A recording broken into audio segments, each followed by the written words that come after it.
You are listening to KLRN Radio, where liberty and reason still reign.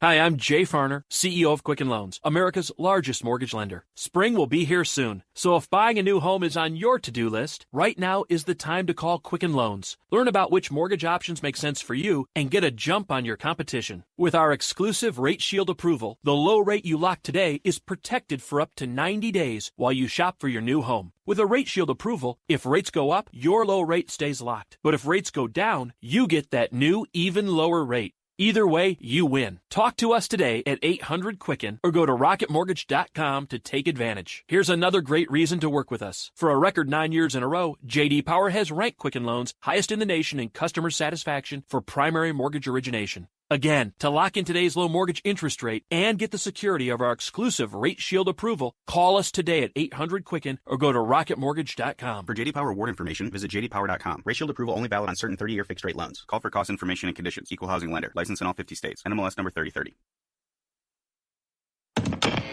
Hi, welcome to the Subway ad for the new Sesame Ginger Glazed Chicken Signature Wrap. How would you like it? I'll take a... Sports announcer at home? Yeah, how'd you... We just know. My wife picks up the new Signature Wrap. It's got double the rotisserie-style chicken mixed with a sesame ginger glaze. She appears annoyed at me, but she shrugs it off. Those sweet and savory flavors are calling her name. She lifts the wrap and... she takes the bite! Incredible! And now she's closing the door on my... Subway, make it what you want. Limited time only at participating restaurants. Double meat basement, average 6-inch sub. I'm little teapot, short and stout. Here is my handle and here is my spout. No, Dad, like this. When I get all steamed up, then I shout, tip me over and pour me out. This is WWE superstar Roman Reigns. It only takes a moment to make a moment.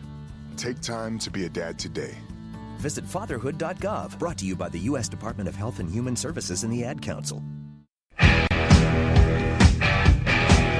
KLRN Radio has advertising rates available. We have rates to fit almost any budget. Contact us at advertising@klrnradio.com.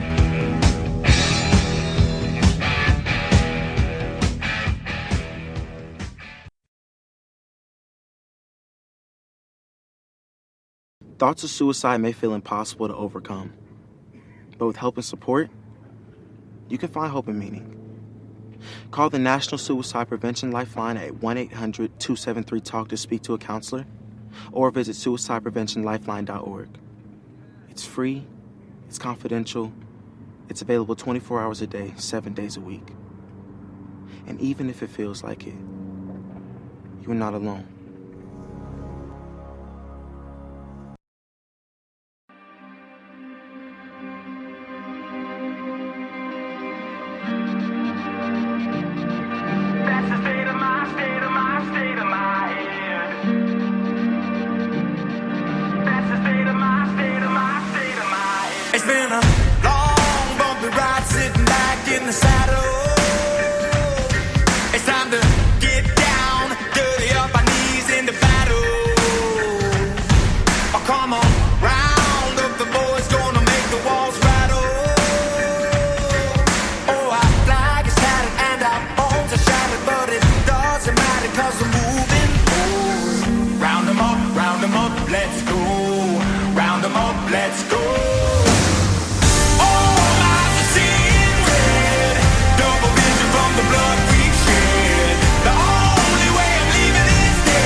Yep.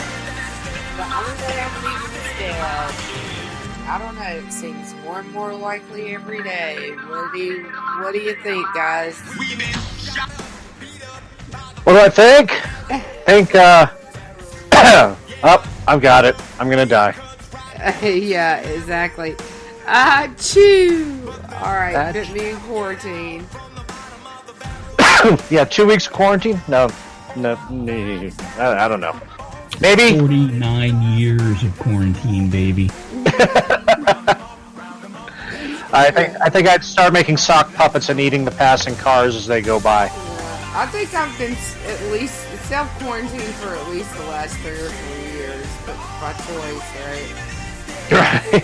Yeah, I think that's probably true. Yeah. But don't worry about me. I'm okay. I just don't like people. You're right. No, actually, I like people. I just don't like being around people. But you hate people, but I love gatherings. Right. Yeah. I actually love people. I love you people. I just don't like being around you so much. Not really. So anyway, we love it. We love all you guys, especially the guys in the chat, and I'm on my way in there. I'll be in there shortly. So yeah, so happy coronavirus week, month, year. It's the National Coronavirus Month. Yeah, it's the year of the crown. Oh, I'm so sick of this shit already. Jeff's in a really good mood tonight, you guys. He's going to be our Mortimer. Is that the mannequin? I'm going to be I'm going to be a drunk cursing Oh, okay. Well, I mean, I was that way all day, but I don't know. You guys cheer me up. Sorry that I don't have the same effect on you, Jeff. So, watch out. That was my best Southern Baptist mom. What do you call? I'm losing the word. Anyway, you know what it is. I don't know. I'm out here in the West. You got your own things going on down in the South there that are just strange and peculiar to us. Well, everybody talks about their, the guilt of the Southern. Oh yeah. The Catholic mom, right? The Catholic mom right. guilt. They got well, bless your heart. They have got nothing on Southern Baptist moms. I'm sorry, they just don't. But yeah, so let's get some cyber stuff, because what we're talking about right now definitely isn't cyber. We got a rundown thanks to webroot.com. So we're gonna who found this?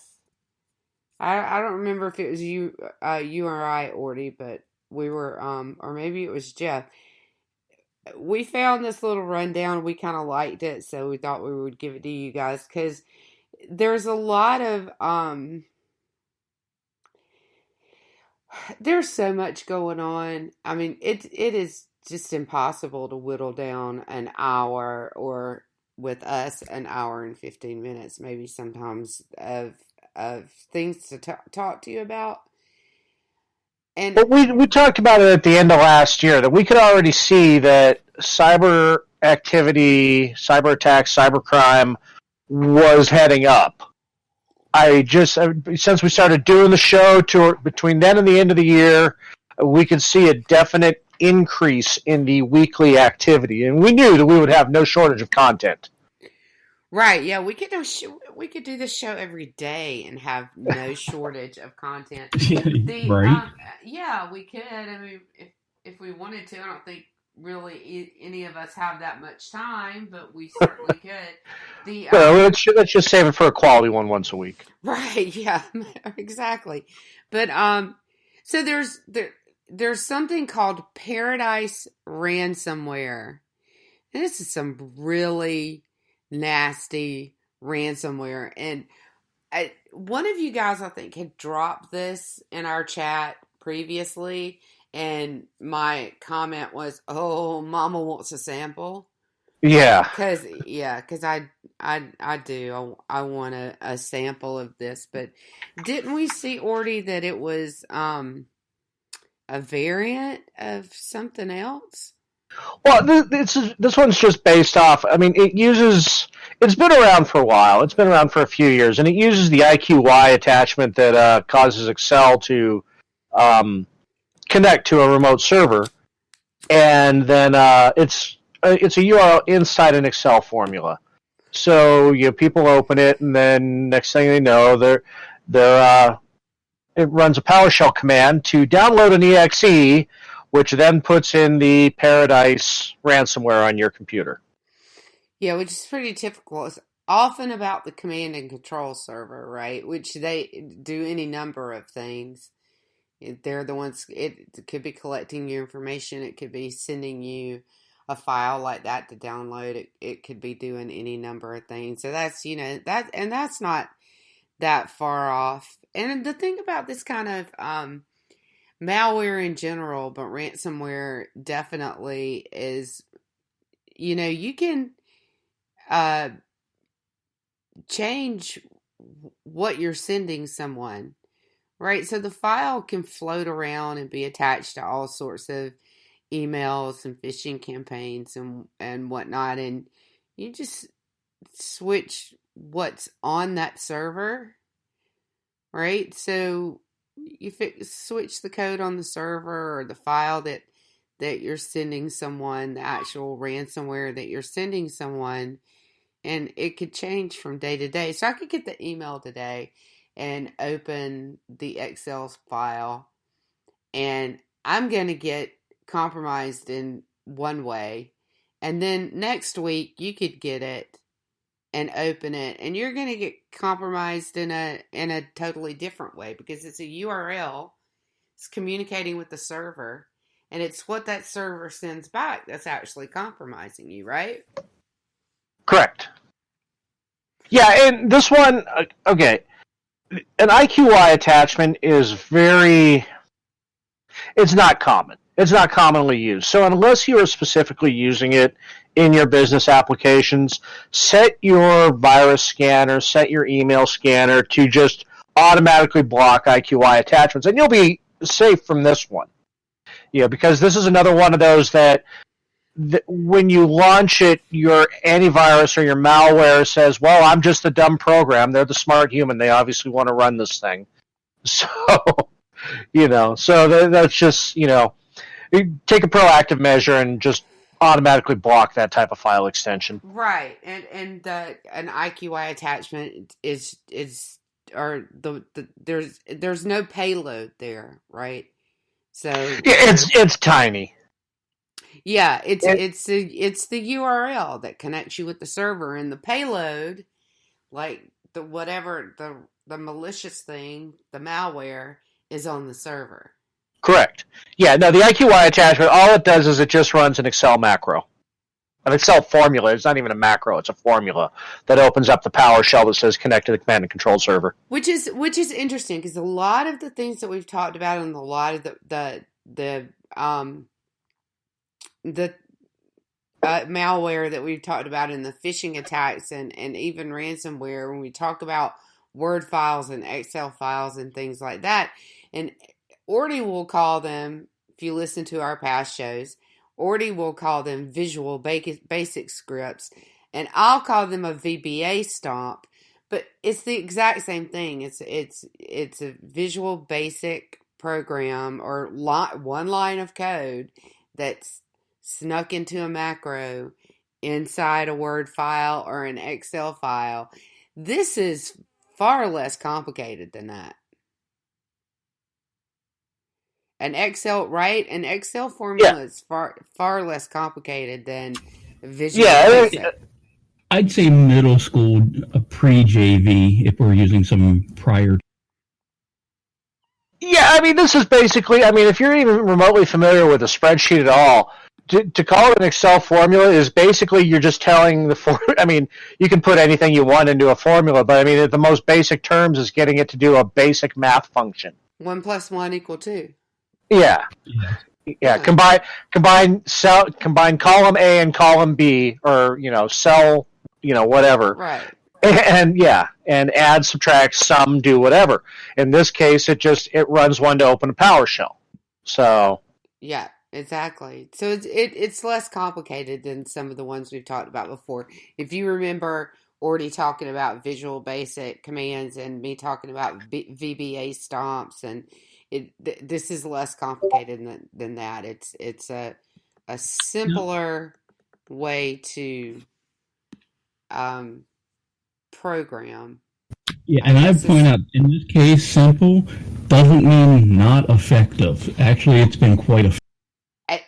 And that goes for just about everything, especially in the cyber world. One of our early shows that we did on malware, we talked about the number of lines of code that it takes to execute a malware versus what it takes to defend against one.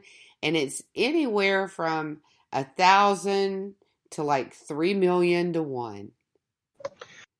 Yeah, you've got to write an entire program for, not, anyway, the equivalent of an entire program. You basically have to write a whole script to defeat this one little, like I said, it's basically a 3-line code.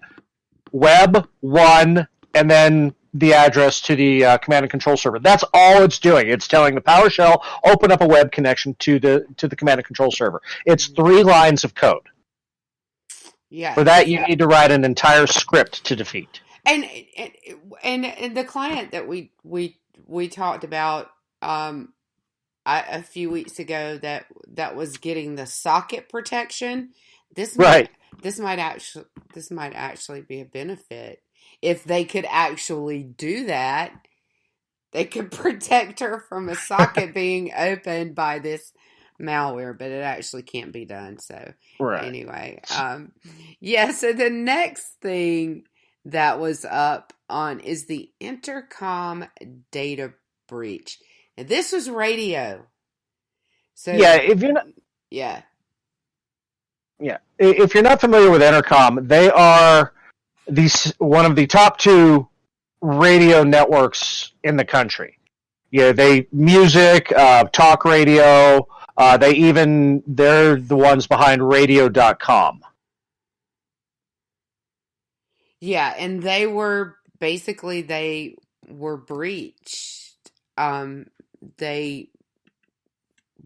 It was back in August of last year. And what happened was, it's always a third party, right? So it's always a third party. So they had some of their client data stored in a third party cloud location. And those of us, in information security, cloud security is a constant hot topic for us. So it was unprotected, and they determined that for 4 hours, a malicious actor had access to that data that apparently was all of their customer data, like all of it. It was the radio.com user data, which affected, I believe, just under, what was that? 170 million. Yeah, 70 million. Yeah, so, and once again, it's like you said, with third party, cloud storage is wonderful. It is making the world a very convenient place. Yeah. But it is entirely dependent upon your trust of third-party access to your database.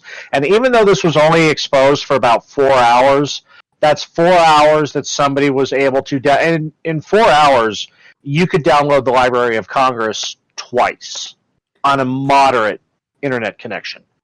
So yeah, probably. And people that use Dropbox don't believe you, first of all. But if you know what you're doing, yeah, you can.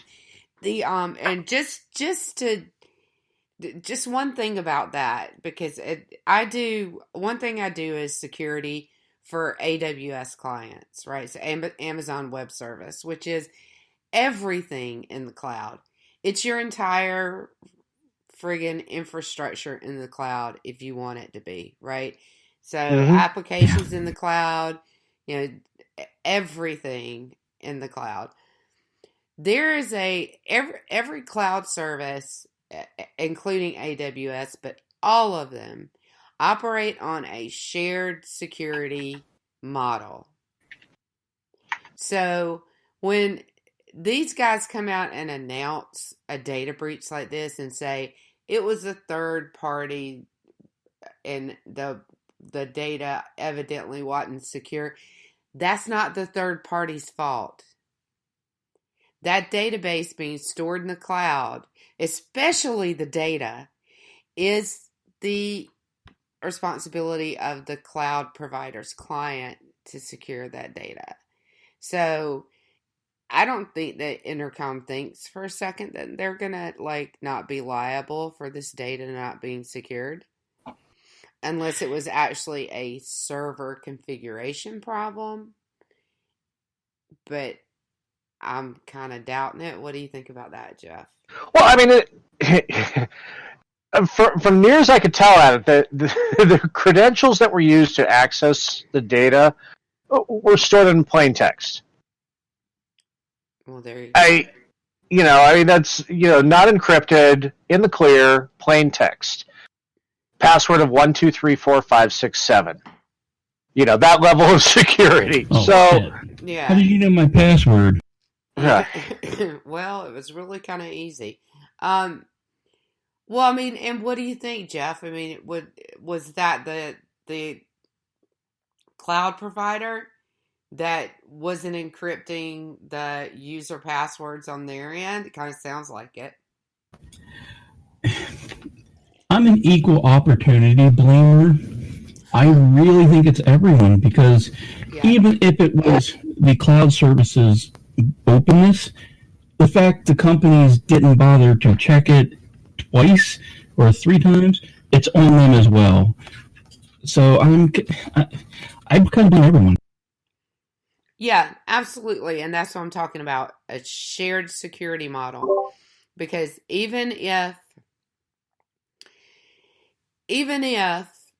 there was a problem on the cloud provider's end of the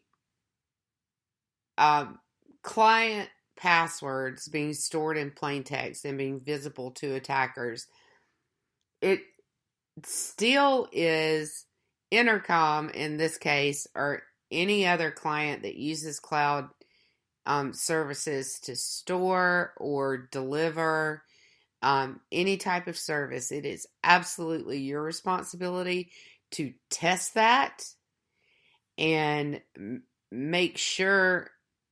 And make sure. Okay, so there was a time when, probably up until about 2 years ago, Amazon Web Services would not allow anyone to pen test or even really passive pen tests that you have to do to analyze the vulnerabilities on your website. They didn't allow any of it unless you communicated with them and you got permission and they approved your tools and all this. They stopped that real quick.